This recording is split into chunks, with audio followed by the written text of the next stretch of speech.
नमस्कार।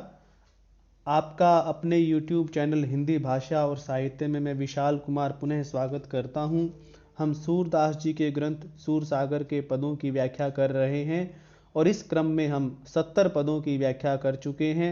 आज हम 71वें पद की व्याख्या से प्रारंभ कर रहे हैं। वृंदावन देखियो नंदनंदन, अति ही परम सुख पायो। वृंदावन देखियो, वृंदावन को देखा नंद नंदन ने, नंद के पुत्र यानी कि कृष्ण ने। कन्हैया ग्वाल बालों के साथ वृंदावन में गाय चराने के लिए गए हैं और जब उन्होंने वृंदावन को देखा अति ही परम सुख पायो, उन्होंने बहुत ही आनंद प्राप्त किया, उन्हें बहुत ही सुख अनुभव हुआ। जह जह गाई चरती ग्वालिन संग, तह तह आपू धायो। जह जह जहाँ जहाँ गायें चरती हैं, जहाँ जहाँ पर ग्वालों के संग में गायें चरती हैं, तह तह वहाँ वहाँ आपू स्वयं दौड़कर जाते हैं कि ग्वालों के संग में गई हुई गाय जहाँ जहाँ जाकर चरती हैं, कृष्ण स्वयं वहाँ दौड़ दौड़ कर जाते हैं। बलदाऊ मोको जनी छाड़ो, संग तुम्हारे ऐ हो। बलदाऊ अपने बड़े भाई बलराम से कृष्ण कहते हैं कि हे बल भैया, मोको मुझे जनी मत छाड़ो, छोड़ देना, कि मुझे तुम अकेला मत छोड़ देना, संग तुम्हारे ऐ हो। संग यानी साथ, ऐ हो आऊंगा, कि मैं अब प्रतिदिन तुम्हारे साथ आया करूंगा, तुम मुझे वहां पर अकेला मत छोड़ देना। कैसे हूं आज जसोदा छाड़ो, काल ही ना आवन पै हो। कैसे हूं किसी प्रकार से आज जसोदा मैया ने छाड़ो, मुझे छोड़ दिया, अर्थात मुझे आने की अनुमति दे दी है। काल ही कल नहीं आवन आने पै हो पाऊंगा, कि आज मैया यशोदा ने किसी प्रकार से मुझे छोड़ दिया है, मुझे आने की अनुमति दे दी है, और यदि तुमने मुझे कल नहीं बुलाया और तुम मुझे वहीं छोड़कर आ गए तो मैया मुझे कल बिल्कुल भी अकेले नहीं आने देगी। सोवत मोको टेरी लेहुगे, बाबा नंद दुहाई। सोते हुए, सोवत सोते हुए, मोको मुझे, टेरी बुला, लेहुगे लोगे, बाबा नंद दुहाई, बाबा नंद की सौगंध। वे बलराम को बाबा नंद की सौगंध देते हुए कहते हैं कि बल भैया, तुम्हें बाबा नंद की सौगंध है कि तुम मुझको, यदि मैं तुम्हारे जाने के समय सोता होऊंगा तो तुम मुझे सोते हुए को बुला लोगे। सूर श्याम बिनती करी बल सो, सखनी समेत सुनाई। सूरदास जी कहते हैं कि श्याम ने, कृष्ण ने विनती करी, प्रार्थना करी, बल सो यानी बलदाऊ से। कृष्ण ने बलराम से इस प्रकार की विनती की, सखनी समेत सुनाई। अपने सखाओं के, मित्रों के साथ जब वे थे तो उन्हें भी सुनाकर उन्होंने बलराम से इस प्रकार से विनती की कि जब वो बलराम से विनती कर रहे थे तो उनके सखा भी सब सुन ले, अर्थात अपने सखाओं को सुनाते हुए बलराम से इस प्रकार की कृष्ण ने प्रार्थना की। अब हम 72वें पद की व्याख्या करते हैं। वनते आवत धेनु चराए। सूरदास जी उस समय के बारे में बता रहे हैं, उस चित्र का वर्णन कर रहे हैं, उस परिस्थिति का वर्णन कर रहे हैं, उस दृश्य का वर्णन कर रहे हैं जब कृष्ण ग्वाल बालों के संग गाय चराकर वन से लौट रहे हैं। वनते आवत, वन से आ रहे हैं, धेनु चराए, गायों को चराकर। संध्या समय सांवरे मुख पर गोपद रज लपटाए। संध्या समय, सांझ के समय, सांवरे मुख पर, अपने सांवले मुख पर गोपद रज, गोपद गायों के पैर से उठी हुई रज धूल लपटाए, यानी कि उससे सना हुआ, कि जब कृष्ण वन से गायों को चराकर लौट रहे हैं तो उनके मुख पर गायों के पैरों से उड़ी हुई धूल लगी हुई है। उनके सांवले मुख पर गायों के पैर से उड़ी हुई धूल लगी हुई है। इसीलिए जो संध्या का समय होता है उसे गोधूली काल कहते हैं। गोधूली काल यानी गायों के पैरों से जो धूल उठती है वह धूल चारों तरफ वातावरण में होती है।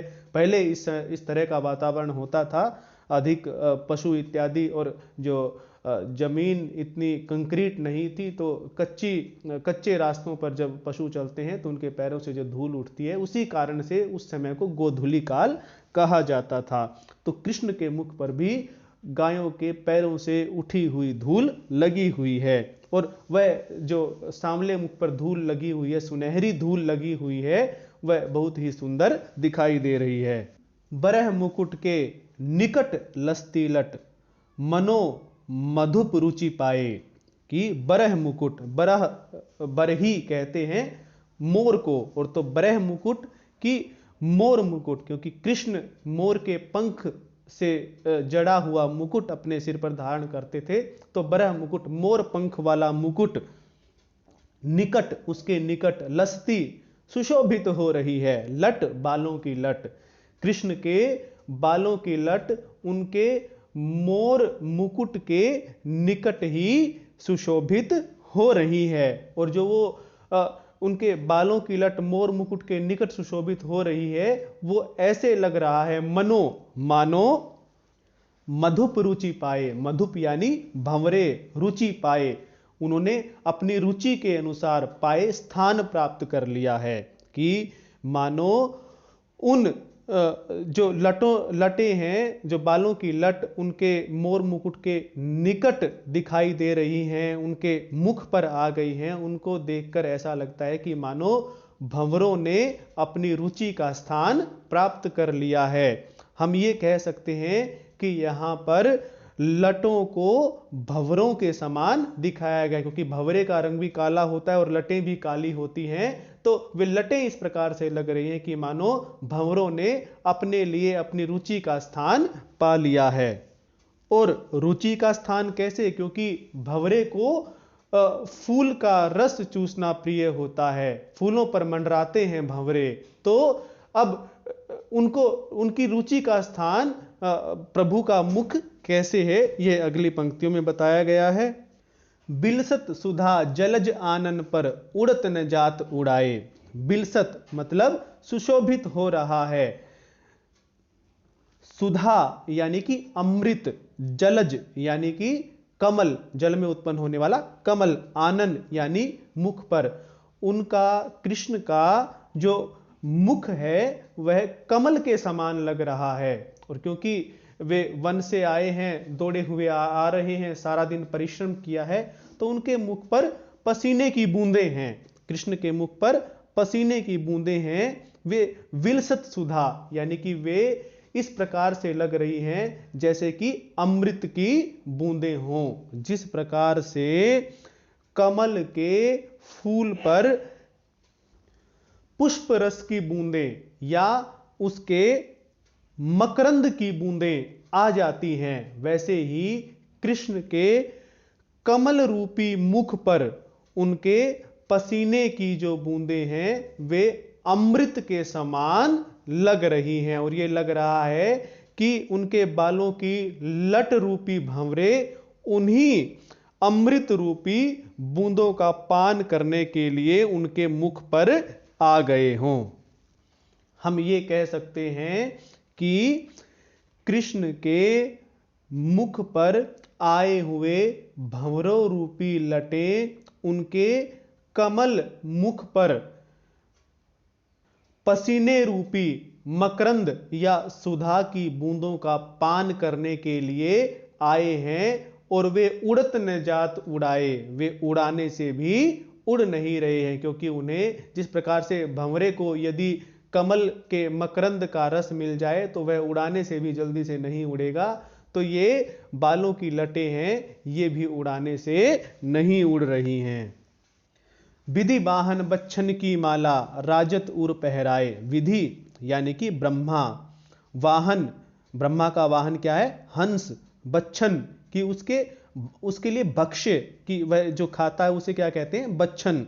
तो हंस ये माना जाता है कि हंस मोती खाते हैं, तो विधि वाहन बच्छन कि ब्रह्मा के वाहन का भक्ष्य पदार्थ कि मोती, तो मोती को इन्होंने क्या लिखा है? विधि वाहन बच्छन, इसका अर्थ हुआ मोती।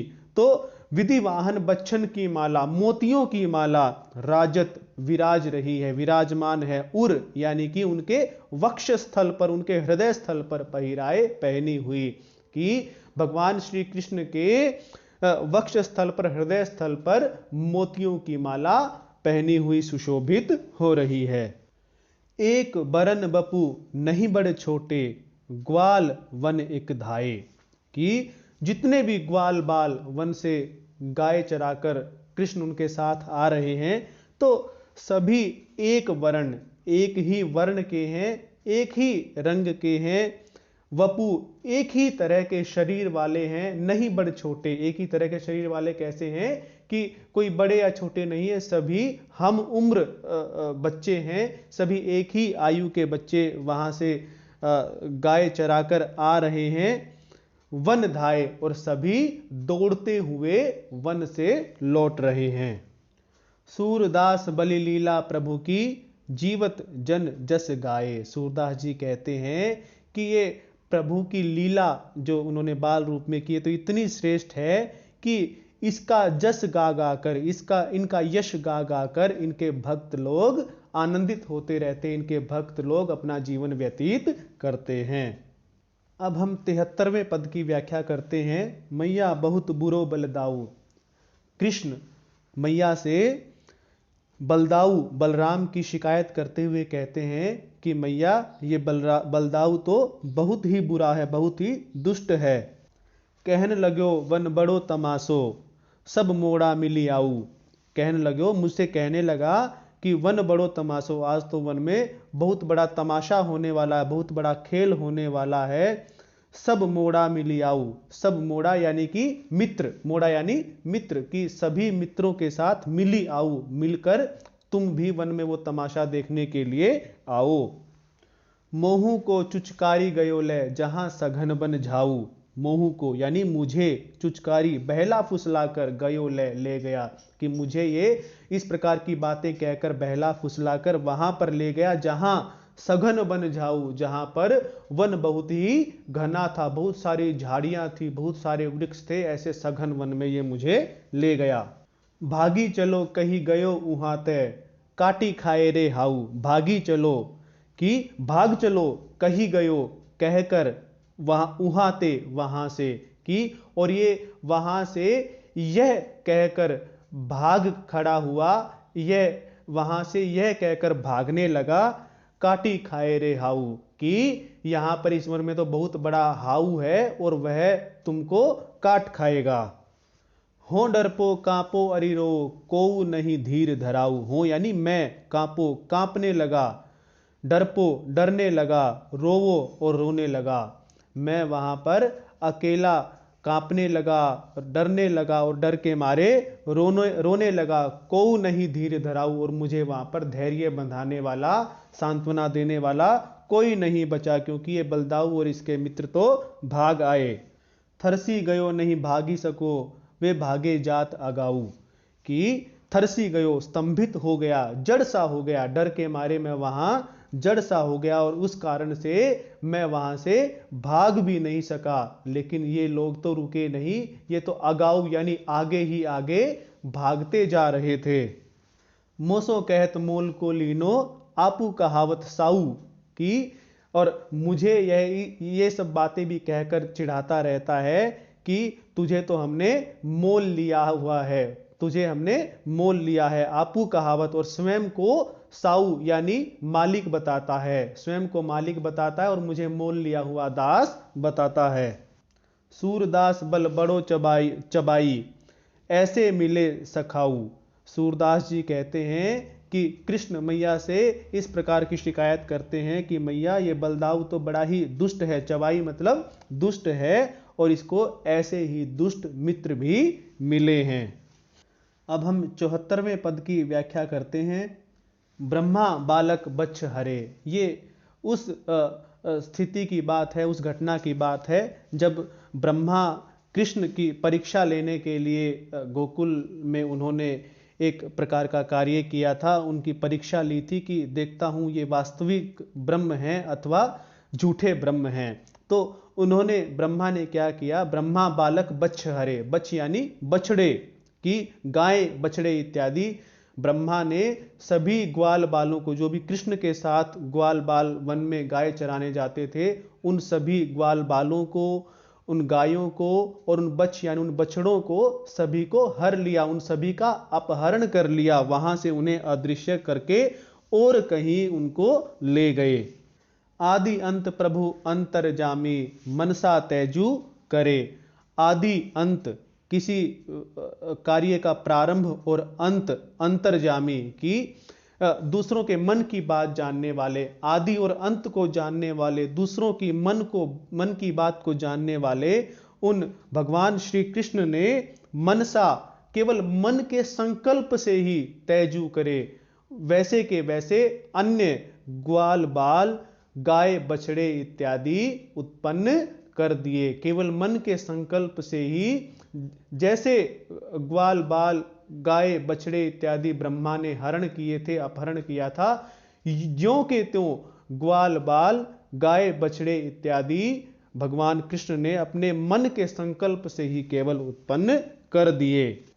सोई रूप व बालक गोसुत गोकुल जाई भरे। सोई रूप, ठीक उसी रूप के बालक गोसुत यानी बछड़े गोकुल जाई भरे, गोकुल में जाकर भर दिए। भगवान श्री कृष्ण ने मन से उन सारी बातों को जान लिया और अपने मन के संकल्प से ही वे उसी प्रकार के बालक और उसी प्रकार के बछड़े उत्पन्न कर दिए और उन्हें गोकुल में जाकर भर दिया। एक बरस निसी बासर रही संग कहूं न जानी परे। कहूं मतलब किसी को भी, एक बरस पूरा एक वर्ष, निसी बासर रात दिन रहे संग की, जो भगवान कृष्ण ने जो बालक और जो बछड़े ज्यों के त्यों उत्पन्न कर दिए थे अपहरण होने के बाद, तो वे जो बालक और बछड़े थे वे सब पूरे एक वर्ष तक रात दिन साथ में रहे और किसी को भी यह पता नहीं लगा कि ब्रह्मा ने इन सब को हर लिया था, इन सब का अपहरण कर लिया था। त्रास भयो आपू अपराध लकी स्तुति करत सरे। त्रास भयो, डर लगा, आपू अपना, अपराध लखी देखकर, कि ब्रह्मा ने जब यह देखा कि मैंने इनका अपहरण किया था लेकिन सब कार्य विधि तो वैसे ही चल रही है, किसी को पता तक भी नहीं लगा, तो अपना उनको एहसास हो गया, उनको अनुभव हो गया कि ये तो स्वयं परब्रह्म है, सब स्वयं परब्रह्म परमात्मा है। तो उन्हें अपने अपराध का ज्ञान हुआ कि मैं किन की परीक्षा लेने के लिए चला था। तो अपना अपराध जब उन्होंने देखा तो उन्हें भय उत्पन्न हुआ कि कहीं परमेश्वर, कहीं भगवान कृष्ण मुझसे नाराज ना हो जाएं। तो इस बात का उन्हें डर हुआ और स्तुति करत सरे, और उन्होंने फिर भगवान की स्तुति की। सूरदास स्वामी मनमोहन तामे मन न धरे। सूरदास जी कहते हैं कि मेरे मनमोहन यानी मेरे स्वामी भगवान कृष्ण तो ऐसे हैं, तामे उसमें मन न धरे, उसमें वे उसकी तरफ ध्यान ना देना। किसी की तरफ मन ना धरने का मतलब क्या होता है, उसकी तरफ ध्यान ना देना। लेकिन मेरे स्वामी मेरे कृष्ण तो ऐसे, मनमोहन कृष्ण तो इस प्रकार के स्वामी हैं कि अपने जो भक्त हैं उनके इन अपराधों की तरफ ध्यान नहीं देते। तो उन्होंने ब्रह्मा के इस अपराध की तरफ भी किसी प्रकार का ध्यान नहीं दिया। अब हम 75वें पद की व्याख्या करते हैं। धनी है वृंदावन की रेणु। रेणु यानी धूल। सूरदास जी कहते हैं कि अरे यह जो वृंदावन की धूल है यह भी धन्य है, क्योंकि इसको श्री कृष्ण का स्पर्श प्राप्त हुआ है, श्री कृष्ण का सानिध्य प्राप्त हुआ है। तो यह वृंदावन की धूल भी धन्य है। नंद किशोर चरावत गैया मुख ही बजावत बैनु। यहां पर तो श्री कृष्ण गाय चराते हैं और अपने मुख से मधुर बंसी भी बजाते हैं।